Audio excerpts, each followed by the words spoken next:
Next up, we have some updates on Assange's extradition hearing. This isn't great news. There's a couple of good write-ups on this. One by Kevin Gosztola that he has here on Twitter, also at his dissenter outlet. And then I also have a piece here from Brett Wilkins that ran at Common Dreams and also is reprinted at antiwar.com. Gosztola kind of breaks down what's happening here first.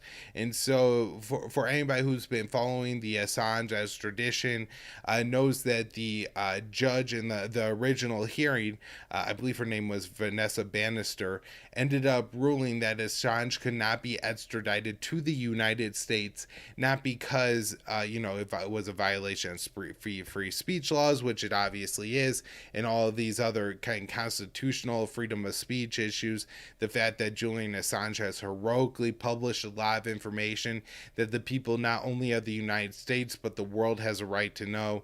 All those reasons, for not destroying journalism, she should have ruled against this, but rather she ruled against it because she found that Assange had a mental illness, I believe autism being the main one, and that the cruel and U.S. prison system, likely facing solitary confinement, all that would lead to a situation where, because of his mental illness, autism, being placed in that situation, your mental illness will then cause you to kill yourself. And that's what she wrote. Not just that, it's kind of summarized in the mainstream media all the time that the judge ruled that Assange was going to kill himself and that's why she can't extradite him. That's a really shortened way of saying that the U.S. prison system in the U.S. is so cruel that the UK has decided that people who are on the autism spectrum can't be extradited to the U.S. because that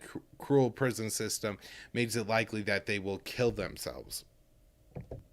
So the U.S. appealed that ruling, saying that we believe Assange should be extradited, and they appealed it, against really all those conditions, saying that Assange didn't have a mental illness, that the U.S. prison system isn't that cruel, and that even if he had mental illness, it won't cause him to kill himself.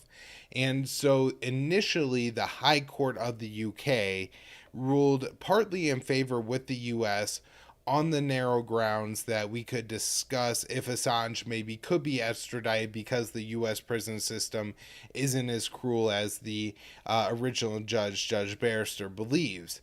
And the U.S., made some guarantees saying that we'll promise that he will be sent to Australia if he's convicted to serve out a sentence. He won't be put into SAMS, the special administration measure. These are the very polite way of saying solitary confinement, torture, not allowing people outside, not having communications, limited communications with lawyers. 23 and a half hours a day you're in your cell. Maybe you get a half hour to take a shower and get a little exercise. Limited materials of what you could have in your cell. I remember Chelsea Manning had a magazine that she was on the cover of taken out of her cell when she was in SAM. So there's all these really terrible parts to the U.S. prison system, and that's what they initially granted the U.S. the right to appeal.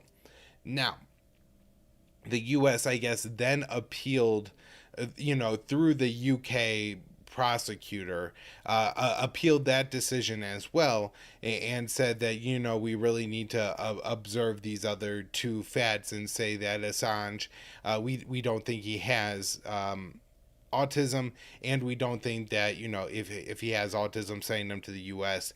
Would make him kill himself. The main crux of their argument, of course, goes against Assange having autism, and the original judge in her ruling wrote that she made that decision because of the expert testimony from a witness from the defense, Assange's side, Michael Kopelman, and he found again that Assange had autism. Now, at the time, I guess, Kopelman evaluated Assange. Assange gave him information. Kopelman, I believe, also, talked to people around Assange, to have further evidence of, his autism diagnosis. And one of the things that Kopelman apparently did not lay out in his report was that Julian Assange had a partner, Stella Morris, and 2 children, because that was not known to anybody at the time.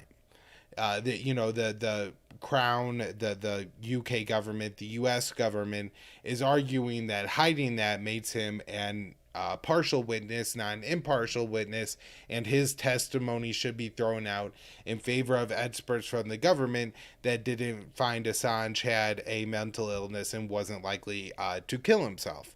And so this is the argument made by the government. And then the UK High Court this time ruled in favor of the US appeal, and now all this will be back on the table.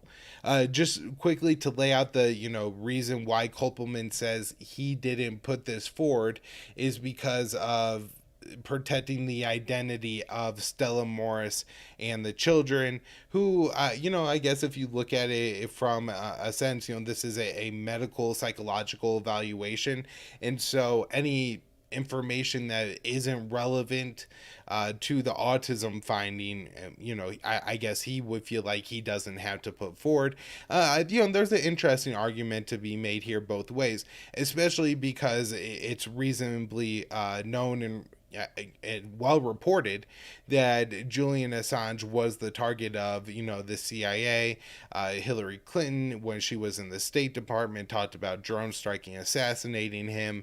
Mike Pompeo, the CIA director, has talked about assassinating him. He was surveilled by UC Global, a private contracting firm, with Sheldon Adelson being the CIA's cutout there. Spied on his private communications, attempted to get DNA samples from the diapers of Assange's children to prove that they were Assange's children.